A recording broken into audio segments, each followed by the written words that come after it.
Hello everyone, welcome back to my YouTube channel The Twin Flame Divine Journey. So guys, in today's video मैं कुछ points आप लोगों के साथ share करूंगी.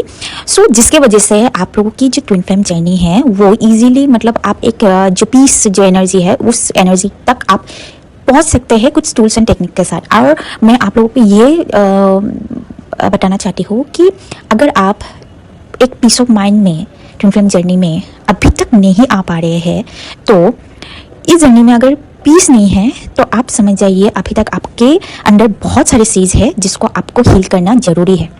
क्योंकि पीस, लव, जॉय ये एक अल्टीमेट एनर्जी है जिसके एनर्जी के थ्रू आपकी यूनियन पॉसिबल होंगे और आपकी जो काउंटर पार्ट है उनका भी ये एनर्जी आपके तरफ खिसके मतलब आपके तरफ मतलब अट्रैक्ट होके आएगा. मतलब आपकी एनर्जी ही उनकी एनर्जी है, ये समझ लीजिए. सो वीडियो को ज़्यादा देर ना करके मैं वीडियो को स्टार्ट करती हूँ. Before that I request to all please do like, share and subscribe this channel and don't forget to press the bell icon to get first notification.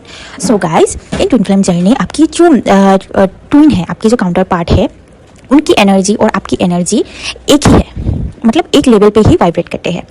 आपकी एनर्जी अगर लो है तो उनकी एनर्जी समहाउ कहीं ना कहीं किसी भी फेज में लो है.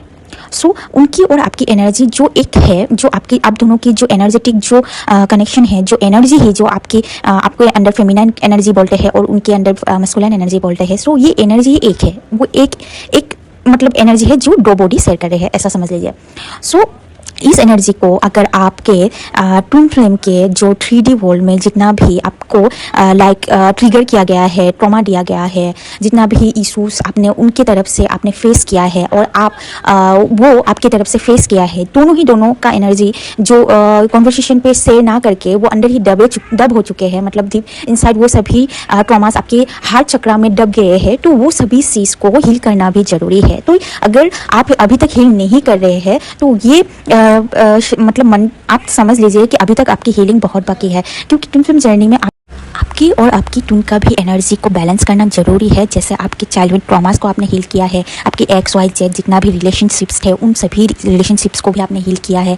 जैसे आपकी जो टॉक्सिक एंगर थे, जितना भी ब्लेम, गिल्टी, ये सभी चीज़ को आपने जैसे हील किया है, वैसे ही आपकी और आपके काउंटर पार्ट की जो एनर्जी है, अगर ऊपर से आप दोनों का एनर्जी आप मतलब जानते हैं आप दोनों की कितना, आप दोनों को कितना प्यार करते हैं, बट जो एनर्जी है, जो डार्क एनर्जी है, जो आप दोनों ने जो पास्ट में जितना भी सिचुएशन आप दोनों के लाइफ में घटित हुआ है, उन सभी ट्रॉमास को आपने हील ना करके दिल पे ही दबा के रख दिया है.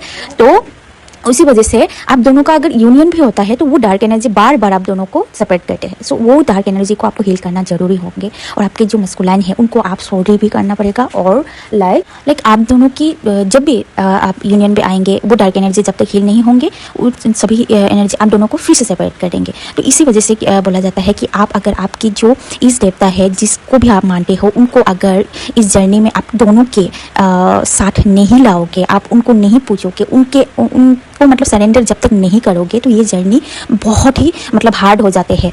जितना आपको आएगा सरेंडर करना उतना ही आपके हार्ट की जो इश्यूज है उतना ही आपका एक्टिवेट होंगे, बैलेंस पे आएंगे, अलाइनमेंट पे आएंगे, आप बहुत इजीली फॉरगिव कर पाओगे. सो आपकी जितना भी लोगों को आपने फॉरगिव किया उनके साथ साथ आपकी जो काउंटर पार्ट है उनको हील करना, उनको माफ़ करना सबसे ज़्यादा इंपॉर्टेंट है. मैं बोल रही हूँ सबसे ज़्यादा इंपॉर्टेंट है. क्योंकि उनके साथ जो मिसअंडरस्टैंडिंग, जो कन्वर्सेशन के कारण, जो कर्मा के कारण जो 3D कर्मा है उनको हील करने के लिए आप दोनों का वो टॉक्सिक पैटर्न अंदर ही दब चुके हैं. तो उन सभी चीज़ों को हील करना बहुत ज़रूरी है, बहुत ज़्यादा ज़रूरी है. तो वन बाय वन जितना भी आपको और आपकी ट्विन के साथ जितना भी मिसअंडरस्टैंडिंग, ट्रॉमा, ट्रिगर्स, ये सभी सिर्फ आपके हार्ट के अंदर जितना भी दबे हैं उन सभी चीज़ों को आप मतलब होपोनोपोनो करके आप फॉरगिव जब करोगे, थैंक्स बोलोगे, सॉरी बोलोगे, थैंक यू बोलोगे, लव आई लव यू बोलोगे, ऐसे हार्ट पे आपके हैंड जो राइट हैंड है वो हार्ट के हार्ट चक्रा के एकदम पॉइंट पे रखोगे और लेफ्ट हैंड है वो राइट हैंड के ऊपर रखोगे. तो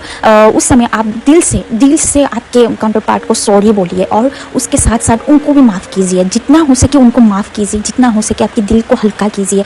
उन्होंने जो केस भी किया वो सभी चीज़ एक 3D इल्यूजन थे. जो कर्मा है वो दोनों का मतलब फेस करना ज़रूरी था, इसीलिए वो सब हुआ है. सो आपको वो सभी चीज़ों के लिए आपकी काउंटर पार्ट को भी माफ़ करना होगा और ख़ुद को भी माफ़ करना होगा कि उस समय आपने उन आपके वो जो पास के जो बॉडी है, जो सोल है, जो जितना भी ट्रॉमा है, जितना भी हार्ट चक्र में जो पैटर्न ट्रिगर ये सभी चीज़ आपने दबा के रख दिया है, इसके लिए आपको खुद को भी माफ़ करना ज़रूरी है, लव करना ज़रूरी है। जब तक आप फॉरगिव नहीं करोगे, आपके हार्ट चक्र एक्टिवेट जब तक नहीं होंगे तो यूनियन पॉसिबल नहीं होंगे, क्योंकि इस हार्ट चक्र में ही सिर्फ शक्ति का एनर्जी रहते हैं, इस हार्ट चक्र में ही राधा कृष्ण की एनर्जी रहते हैं। जितना भी लव, जितना भी फीलिंग, जो फेमिनाइन एंड मस्कुलाइन की एनर्जी है, वो जो मस्कुलाइन की एनर्जी ऊपर की तरफ हार्ट चक्र में आके मिलते हैं और जो फेमिनाइन की एनर्जी नीचे से वो हार्ट चक्र पे आके मिलते हैं। सो जब तक ये एनर्जी हार्ट चक्र पे मिल ना जाए, रियूनियन ना हो आपके खुद के अंदर की तरफ, तब तक आपका यूनियन पॉसिबल नहीं है। सो ये आप जितना हो सके आप, मतलब ऐसा नहीं है कि ऊपर से बोल रहे हो I am sorry, please forgive me, thank you, I love you, ऐसा नहीं है। आपको अंदर जाके फील करके उनको माफ़ करना होगा और